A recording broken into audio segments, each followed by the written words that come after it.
welcome, Misties, to our podcast, Within the Mist, a hidden place where we tell stories and analyze the likes of cryptids, ghosts, and other mysteries for our and hopefully your amusement. I am your not gonna say it 3 times host, Gary, with my wife and co-host, GoldieAnn. Hello, GoldieAnn. Oh, hi. Hello, GoldieAnn. What are we not saying 3 times? My name? We always can say your name 3 times. Okay. You're not afraid of me? I am definitely afraid of you. Okay, good. But, GoldieAnn, did you know that I used to have trouble getting dates when I was younger? Really? That's odd. Wow. No, I'm just kidding. Try that again. I wasn't expecting it. Hey, GoldieAnn, did you know I used to have trouble getting dates when I was younger? How? In fact, I was so awkward that when I was a teenager, generally this is where you say, how awkward were you? Oh, okay. I'm like, oh, how awkward were you? Oh, this is... Okay. Oh, you just snuck this up on me. Yes. GoldieAnn, I was so awkward that when I tried to contact Bloody Mary, she ghosted me. Oh my god.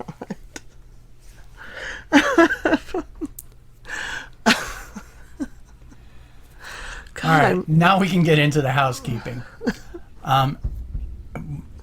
One thing I want to report is that I recently been introduced to Paranormality Magazine that publishes monthly with online stories about everything paranormal. One of the key things I noticed is that they sponsor a top 25 chart, and each month people can vote for their favorite podcast that involves the paranormal. Exactly. That'd be awesome. Voting starts on the 21st of each month and ends on the 20th of the following month. Now, I'm going to post a link to the Paranormality Magazine, and I would highly recommend you check it out. Plus, feel free to vote for your favorite paranormal podcast, this one or any of the other fantastic ones out there. Or this one. That would be awesome. Hint, hint. Well, you can vote up to 3 times. So you can either vote for the same podcast, hint, Within the Mist, or 3 different ones. All right, so we are still closing up October. In fact, this is going to release on the 1st of November, so we will have just finished Halloween. So this is our last Halloween spooky story? This is our, well, I think for us, every day is Halloween. That's true. And we had some family visit this week, so we did the whole Disney World with the grandchildren thing, which was a lot of fun.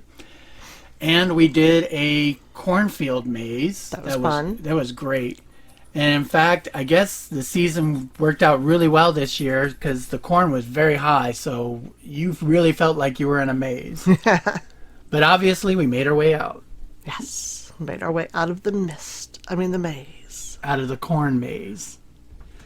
As you're listening to this, we're probably just getting back from our anniversary weekend. As you may or may not know, we were married on Halloween, so yes, it's my favorite holiday.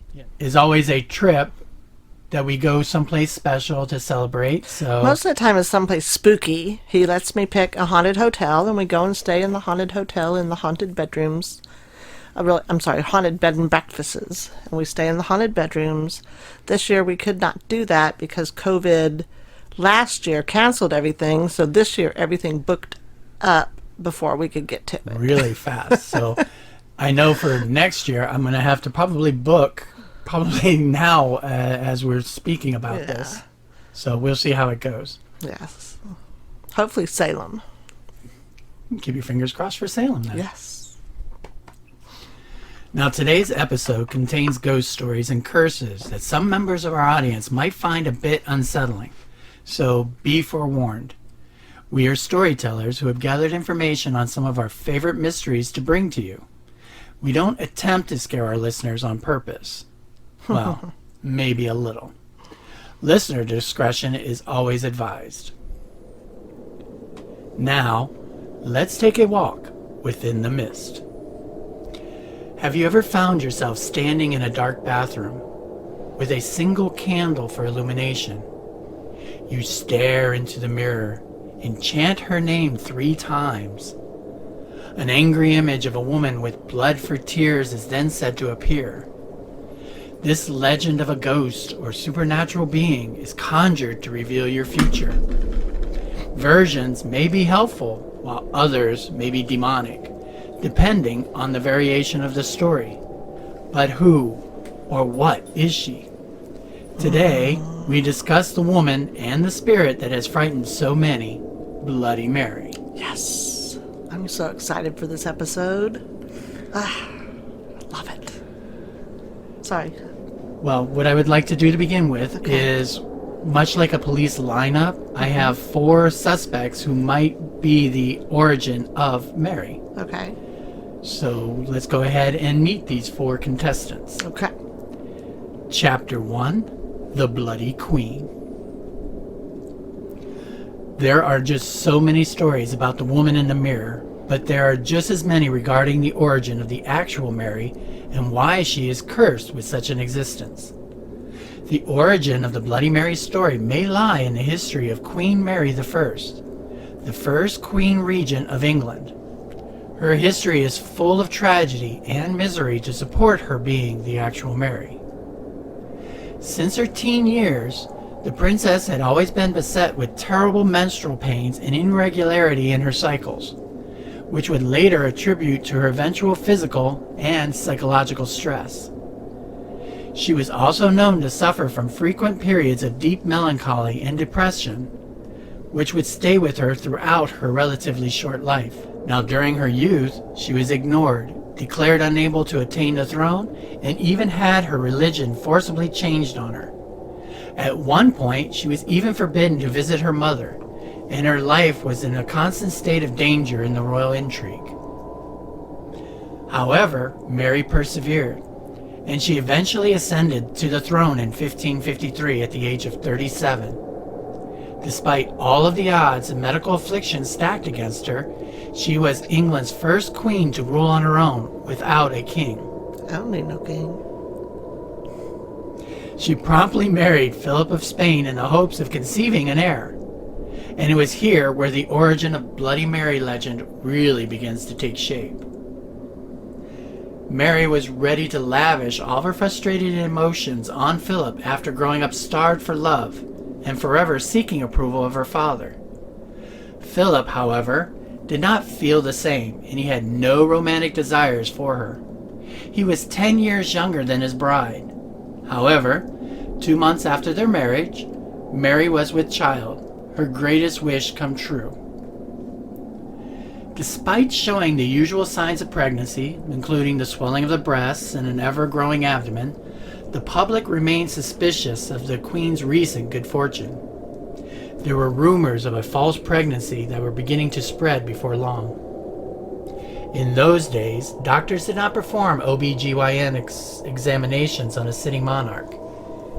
There was also no pregnancy tests, so only time would tell if the rumors behind her pregnancy were true.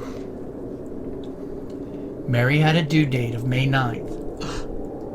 And for the months leading up to then, the people of England and Spain awaited news on their queen. Mary went into a private chamber due to the custom of the time, where she was confined for 6 weeks beforehand. Now the big day arrived, but the baby didn't. Queen Mary and the servants around her proposed that perhaps they just made a miscalculation of the delivery date, so they set a new one in June, a month later.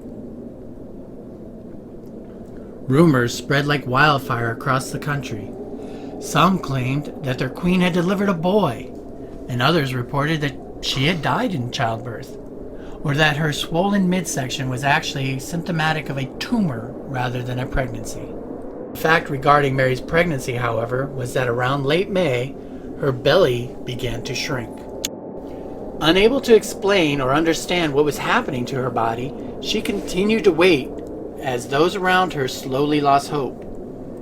June and July came and went as her doctors extended the birth date even further. Mary finally left the confines of her chamber, childless and alone even more by August. She fell into one of her deepest bouts of depression as she convinced herself that God was punishing her for failing in a mission that she had set out to achieve as soon as she took over the throne of England. At the time of Mary's pregnancy, the people of England were divided between the Protestants and the Catholics. Queen Mary was determined to unite her people under the true religion of the land, Catholicism. So shortly before Christmas in 1554, she signed an act that would result in the Marian persecutions. Those that refused to recant their faith as Protestants, which was an estimated 240 men and 60 women, were sentenced to be burned at the stake. She was so cruel in carrying out these persecutions that she even sentenced pregnant women to die, thus earning her the name Bloody Mary forevermore. 5 years after she ascended the throne, Bloody Mary died from an influenza pandemic in 1558. Even for the normally bloodthirsty English people of the time, Mary's executions were too much and often seen as being overly cruel in their methodology. Now, could these acts of utter cruelty in the name of religion and the medical conditions she dealt with her entire life had spawned the being now known as Bloody Mary? I've never heard this, and I don't like it. What don't you like about it? I don't know. It's not scary. But It's it just does. an evil queen that That is now was a real cursed bitch. to. Well, it's an evil queen who's now cursed to live a life beyond the mirror. Yeah. And seek revenge against those who call her. She just doesn't seem scary at all. Well, then maybe let's go on to contestant 2. Okay, let's hope. Now, Bloody Mary is the favorite of those suspected to be the actual Bloody Mary, but she's not alone. In fact, Oh wait, so you're saying the queen is who everybody thinks is Bloody Mary? yes, she Oh, is the gosh. one. She is the most common origin story of who Bloody Mary is. But Okay. she's not the only one that people suspect. Okay. She's not even the only queen suspected as being the actual ghost. Okay. Chapter 2, The Execution of Mary, Queen of the Scots. Now this Mary Stuart, lived a rather tumultuous life. She was used as a pawn in politics by various men seeking the throne thanks to her legitimate claims to being both Scottish and English. Nice. Mary was the only surviving legitimate child of King James V of Scotland. And at the age of only 6 days old, her father died and she ascended the throne. Shoot. Now, of course, she didn't rule in that time, so she spent her childhood in France and grew up to eventually marry the Dauphin of France, Francis. This made her the queen consort of France from his accession to the throne in 1559 until his death in 1560. God, these are short years, man. Widowed, Mary returned to her throne in Scotland, and 4 years later, she married her half-cousin, Henry Stuart, and had a son named James. Now, the Darnley residence was later destroyed by an explosion, and he was found murdered in the garden. Who? Her husband? James Hepburn, the 4th Earl of Bothwell, was generally believed to have orchestrated the death, but he was acquitted of the charge, and the following month he married Mary. Wow. So her husband dies, the man suspected of murdering him is acquitted, and then she marries him a month later. Wow. I think she helped. There is that rumor. In fact, the population was in such an uproar over the murderer and the marriage. Following an uprising against the couple, Mary was imprisoned and forced to abdicate the throne in favor of her 1-year-old son. Ha! Another baby on the throne. Yes. So she fled southward, seeking protection of her cousin and great friend, Queen Elizabeth I of England.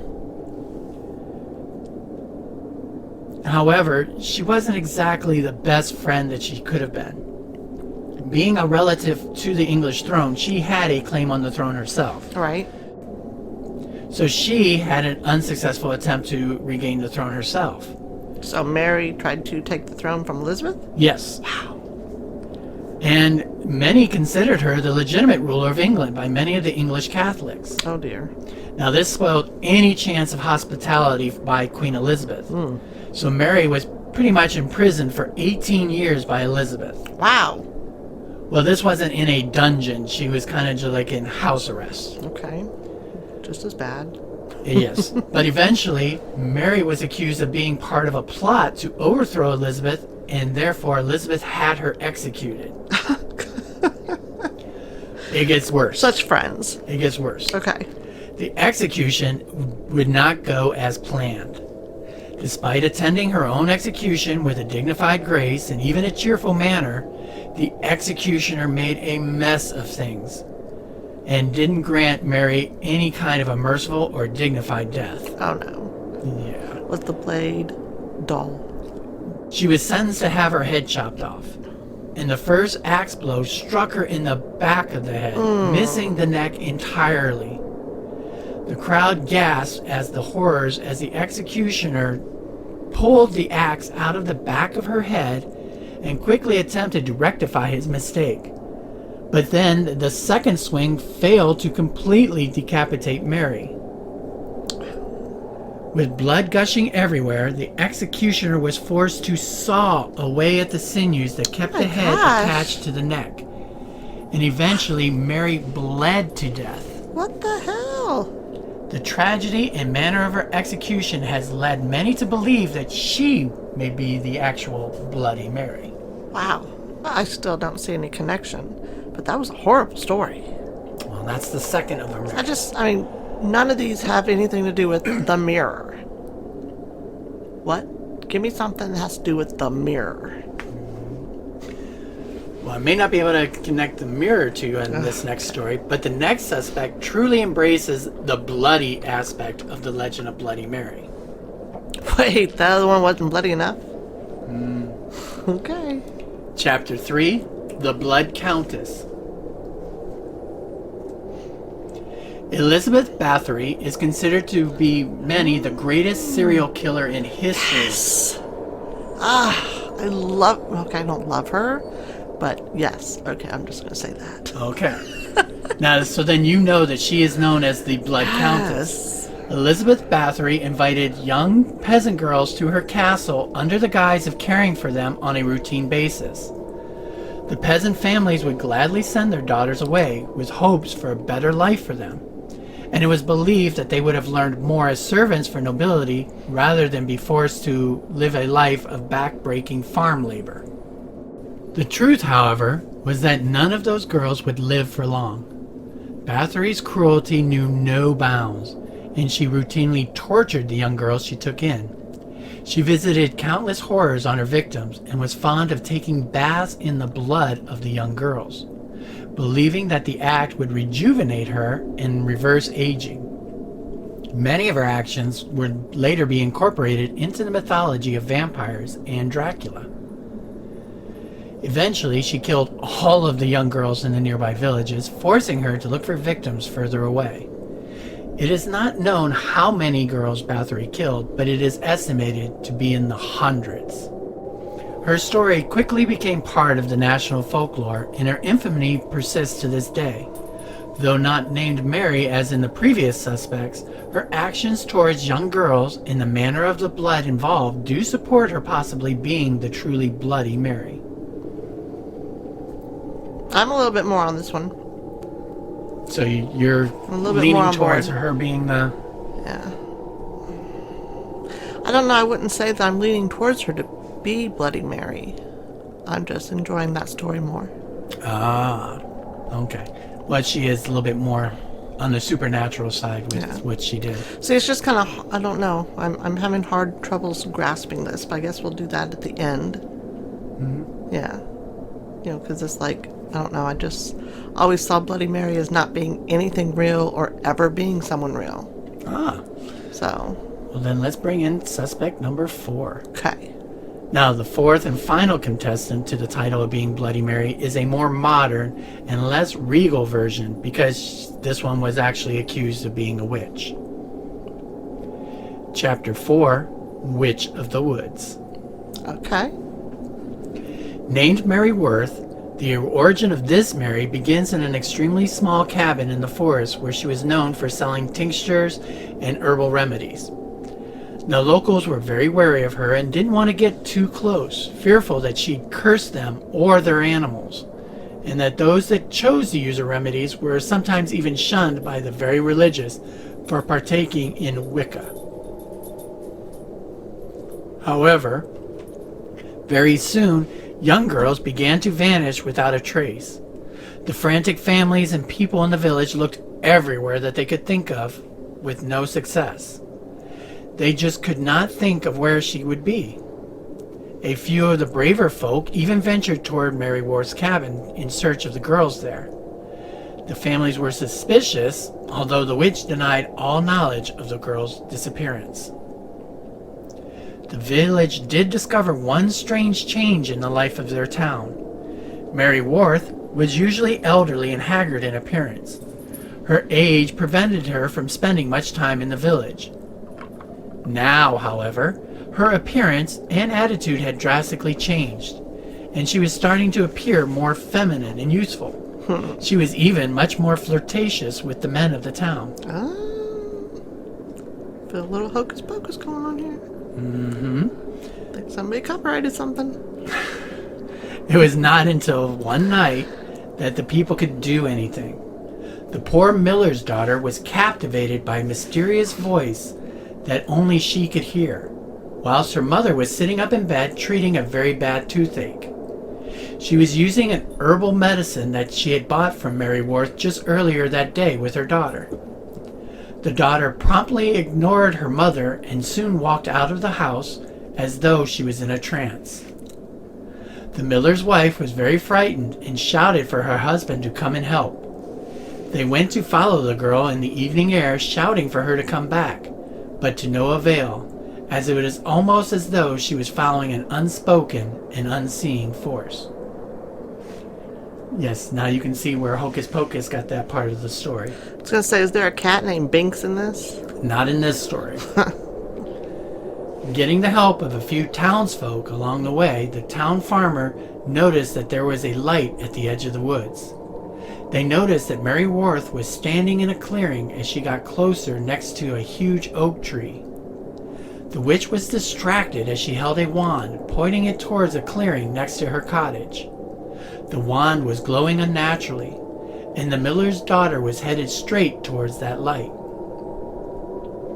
Once the farmers and the miller's father noticed just what Mary Worth was doing, they set upon her with pitchforks and guns. Shocked by the presence of the mob, she realized that everyone from the village knew what she was. She broke the spell and ran off for the forest.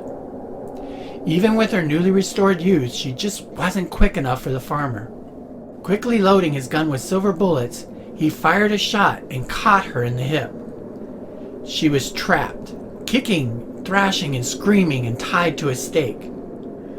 Unfortunately for the villagers of the missing children, when they returned to Mary's house and did a proper search, they found what they were looking for. Rows and rows of unmarked graves.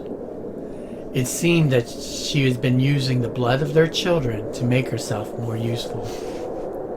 A bonfire was promptly built so that this supposed witch could be destroyed for good. As she was burning, she set a curse upon the villagers and told them that if they ever dared to utter her name in a mirror, she would be back for them. Her spirit would return to wherever they summoned her for her to exact her revenge. A modified version of this legend is the one that is most utilized during slumber parties that lead to challenges of performing the mirror ritual. Okay. So that's the connection I was looking for. Mm-hmm. But she also sounds a lot like Bathory. You know, bathing in the blood, getting the youthfulness. So it's like kind of... Those two kind of went together as one. Well, don't you think that many legends kind of take different stories and combine them into one and create a whole new absolutely. story? So maybe... I definitely like this one the best. This is the most common one that's told at slumber parties. Right. Well, that's probably where I learned about it. There you go. I mean, the whole thing is the mirror. Yeah. Well, regardless of which of these women were the true Mary behind the mirror ritual, the legend of Bloody Mary has been around in some form or another since the 19th century, with variations of the ritual and the results. Utilizing mirrors for predicting the future goes even farther back. Okay. Chapter 5, the historic ritual. Okay. Peering into mirrors and seeking the supernatural is nothing new for humanity. And in practices that stretch all the way back to ancient Greece, people have been trying to seek out ghosts or divine their future by looking into a mirror. The goal for ancient Greeks was to discern future events by performing a specific ritual, such as looking into the mirror and seeking either a healthy face that looks back at you or a terrifying apparition. If you saw the healthy face, then you would overcome whatever illness you were currently suffering. If you saw the scary visage, then you would surely die. Ah, Mary. Although the Greeks never gave it a name, it does tie into a lot of the similarities. Right. But beginning in the 19th century, the divination ritual encouraged young women to walk up a flight of stairs backwards, holding a candle and a hand mirror in a darkened house. As they gazed into the mirror, they were supposed to be able to catch a view of their future husband's face. There was, however, a chance that they would see a skull or the face of the Grim Reaper instead, indicating that they were going to die before they had the chance to marry. Wow. Probably because they fell down the stairs because they weren't watching where they were going. Yeah, walking upstairs in the dark Backwards. with a candle while you're looking in a mirror. Yes. Sounds Definitely, totally like a good Saturday night. yes, definitely sounds like high risk falling downstairs. That doesn't sound like good slumber party stuff. It's probably why it wasn't put in there. Yes. Too much liability. Well, over time, the long-established rituals of invoking spirits into a mirror to provide information of the future changed into what many of us think of when we are calling forth a very specialized spirit, Nice. Mary. Chapter 6, Creation of the Modern Ritual. Okay. Now, there is a folklorist and teacher named Janet Langlois, who used to work in the English department at Wayne State University in Detroit, Michigan. She wrote an article in 1978 entitled "Mary Wales, I Believe in You," which many consider as the spark that ignited the popularity of the modern ritual.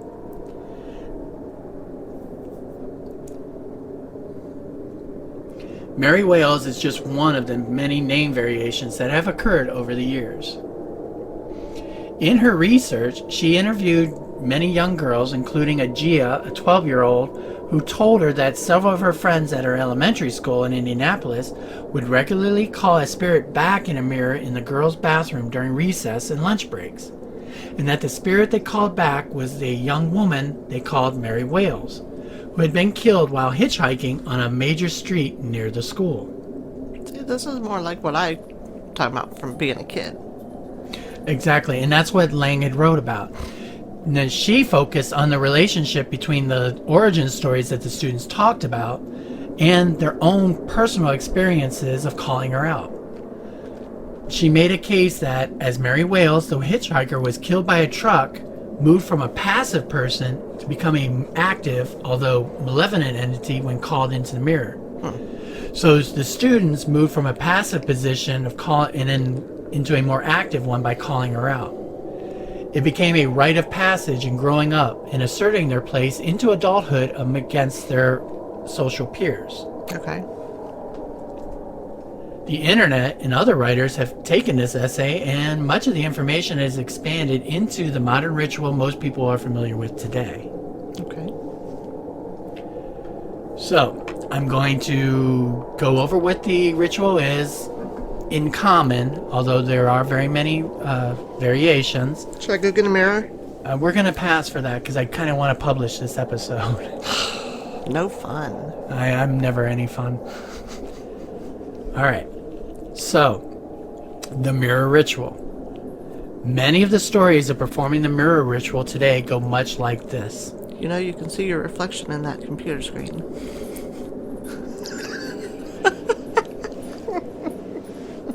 Sorry. Thanks. I'm so divorced. Welcome to our last anniversary episode. Yeah. All right. May I continue now? Sure. I don't know if I can. Anyways, the stories of the mirror ritual today go much like this. It is usually during a slumber party, and a group of teenage girls are telling ghost stories to one another to outdo the last one. As the night gets late, the story of the mirror ritual finally comes up, and they all talk about Mary herself and the tragedy that she experienced. The girls all dare one another to go into the bathroom and perform it. They obtain a single candle and match before all gathering in the bathroom. It is a bit cramped with all of them working to face the mirror. The candle is then lit and placed on the edge of the sink in front of the mirror just before the light is turned off. In unison, they all whisper, "Bloody Mary," and pause. The rules of the mirror ritual require that they repeat the name in a slow but steady repetition, each louder than the one before. Some variations say that the name must be repeated 13 times, Wow, no wonder it never worked for me. while others only require 3. Okay. I stopped after 3. But as these girls giggle nervously, they say the name a second time, slightly louder. During the pause after the second time, the candle's flame, which was perfectly still up to this point, now flickers and dances for a moment. Shadows bounce on the reflection of the girls. Ooh. No one is laughing now. They try to convince each other that it was only a coincidence caused by their breathing. It is time for the last repetition of her name, but they all hesitate. At least one girl doesn't want to play anymore and wants to leave the cramped and darkened bathroom. Then, one girl shouts the name for the final and loudest time. Those beside her gasp in terror that someone has gone through with it. And everything now goes deathly quiet, and everyone is waiting in the dark. Seconds pass, and the girls continue to stare at the mirror. They start to giggle again as their courage returns. Some make fun of the other girls for how terrified they were. The tiny flame of the candle dances again, and all attention is returned to it, and the reflections of the girls in the mirror. Suddenly, a new face appears in the reflection. It is twisted and warped, barely appearing human, much less like a girl. She is covered in blood. The girls all scream while pushing each other to get out of the bathroom. Once free of the darkness, they breathe a sigh of relief. That is, until they realize that one of them is missing. The one that had finished the ritual. Woo. That's awesome. That's pretty cool. Is that kind of how it worked when you were younger? Yes, absolutely. Except we never lost anybody.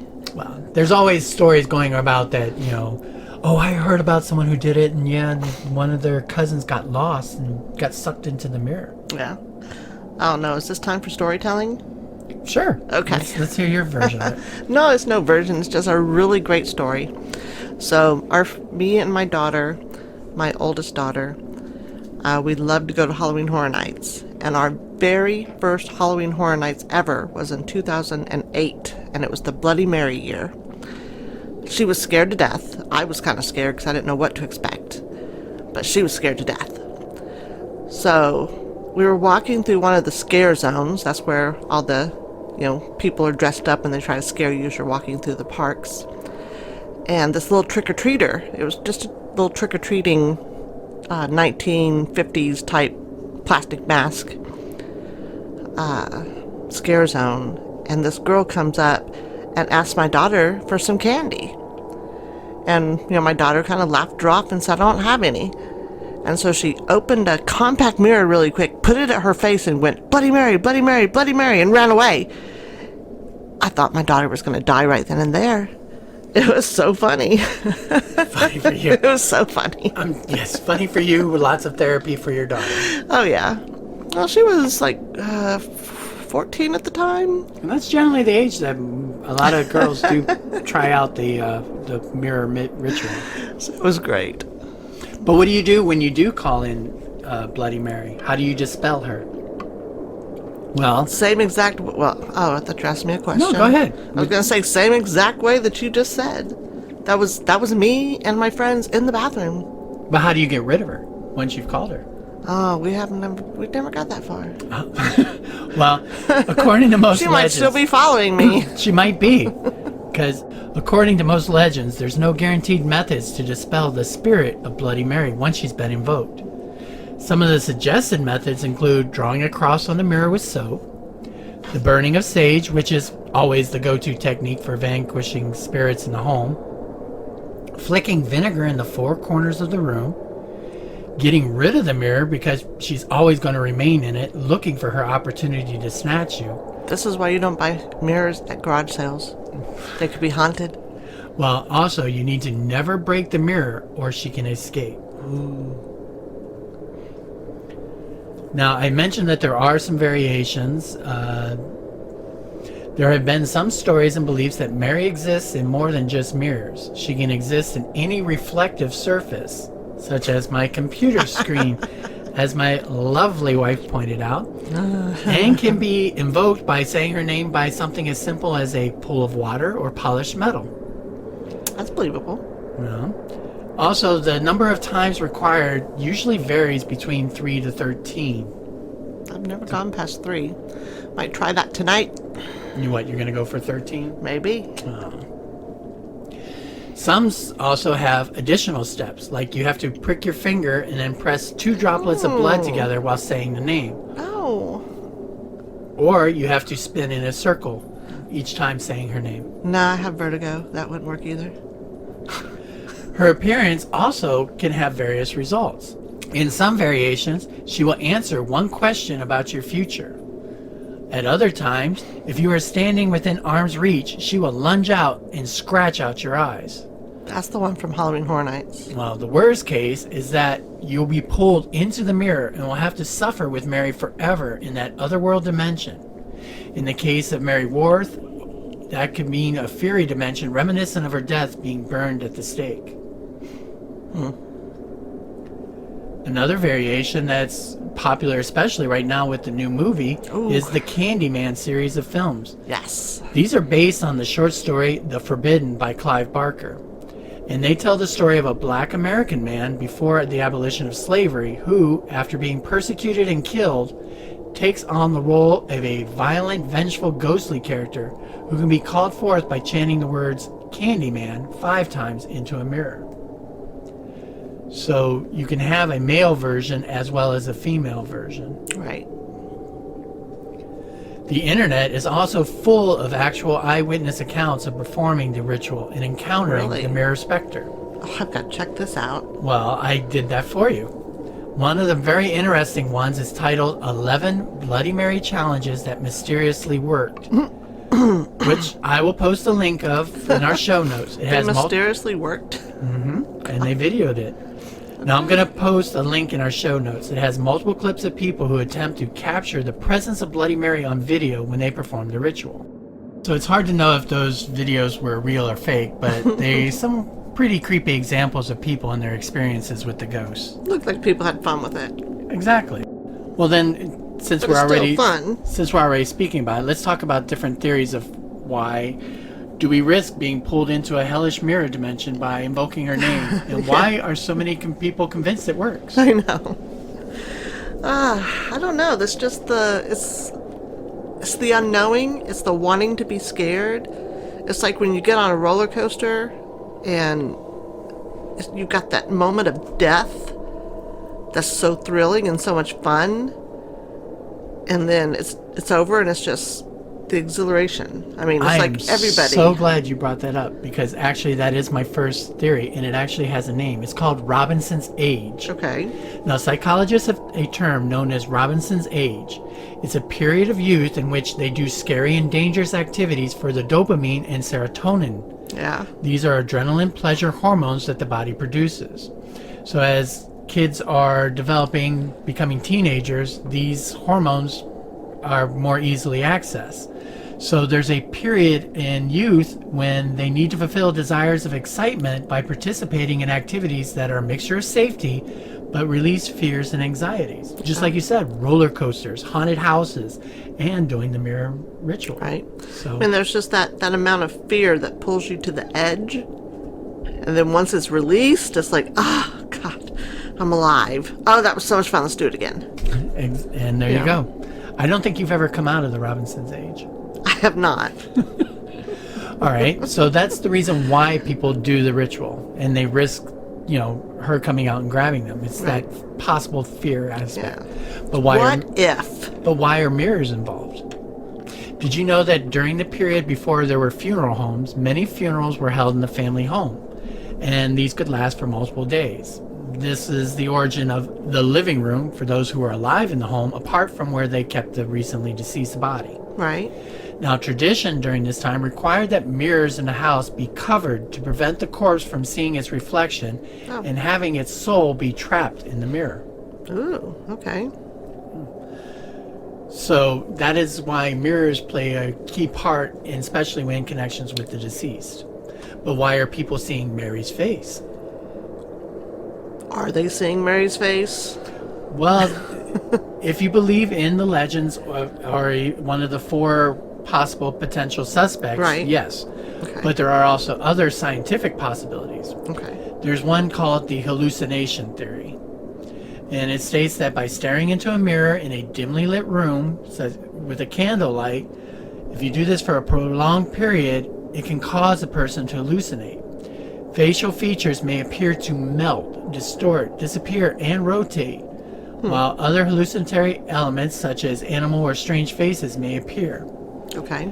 In fact, Giovanni Caputo of the University of Urbino writes that this phenomenon, which he calls the strange face illusion, is believed to be a consequence of dissociative identity effect, which causes the brain's facial recognition system to misfire in a currently unidentified way.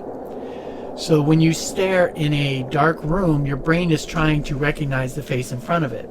Okay. If you do this for a long period of time in a dim lit room, your brain will change that face to try and recognize it as someone else. That makes sense. I'll buy it. As far as popular culture is concerned, the mirror ritual is an ingrained part of popular culture at slumber parties and during the Halloween season all across the world. She has inspired books, films, episodes of TV shows, each developing on the legend and the fear she instills. So, GoldieAnn, what are some of your final opinions? Which candidate do you see as the most likely to Bloody Mary? I like the witch one. If we had to pick one of the 4, then it would definitely be the witch. Mary Worth? Was that the witch? Yes, that was Mary Worth, the last one. Okay, I thought Mary Worth was the first one. That was Queen Mary the First. Okay. I'm losing my mind here. Well, Losing my Marys here. that's true. She is the one that is most common. She is also the one that doesn't really have a lot of support in history books. So she's a witch. Well, that's what makes it easier to twist her story or what really happened to her into the Bloody Mary mythology. Right. But Now, so you've done the mirror ritual. Right. And... nothing ever happened. Oh, okay. So you're still safe. I'm still safe. All right, but the real question, though, is that if you, our listener, are you brave enough to try and summon her yourself tonight? Well, let's not kill any of our listeners. We don't have enough as it is. Well, just remember the ways of dispelling her and have a bar of soap, vinegar, or some sage handy. Yes, just please. in case, please. Just so you can come back next week. All right, well, being sure to keep my mouth shut tonight while looking in any mirrors, I suppose this is a good time to make our way out of the mist and bring this episode to a close. We want to give special thanks to bensound.com for our introduction music. And for those who want to learn more about the legend of Bloody Mary, be sure to check out Bloody Mary, Ghost of a Queen by Aubrey Andrus, or The Myth of Bloody Mary, a biography of Queen Mary I of England by Linda Porter. You just realized you said it 3 times, right? Well, I'm not looking in a mirror. You're looking into a computer screen. Sorry. Okay. Well, we would like to ask you to I'm leave your us... sidekick. Yeah. Well, we would like to ask you to please leave us a 5-star review on the podcast provider you're listening to this podcast on to help promote our show. We are on social media and would love to hear your stories and opinions about encounters and ghosts of your own. In fact, one of our listeners submitted a bonus dad joke for you, GoldieAnn. Really? Oh, Yes. my Lord. Yes. Okay. Thanks to Christopher Solis, did you know the video game Mortal Kombat was based on an old Scandinavian church song? I did not. It was. It was based on a Finnish hymn. Oh, God. So thank you very much, Christopher. And for anyone else that wants to help add different jokes just to torture GoldieAnn, please send them. Wow. Now, you can reach us on our Facebook page, Within the Mist Podcast, and we are also on Instagram and Twitter. Plus, we have an email at withinthemistpodcast@gmail.com for any of you who would like to share. We love stories about all kinds of ghosts, cryptids, or UFO sightings. We hope you enjoyed our stories about Bloody Mary, and we'll come again for another episode. Please spread the word to your friends who would enjoy listening to our tales about cryptids, ghosts, and other things that go bump in the night. But until then, we hope you make your way out of the mist safely and perhaps a bit more curious. Goodbye, everyone. Bye, everyone. Bye, everyone. See you next week. And watch out for mirrors.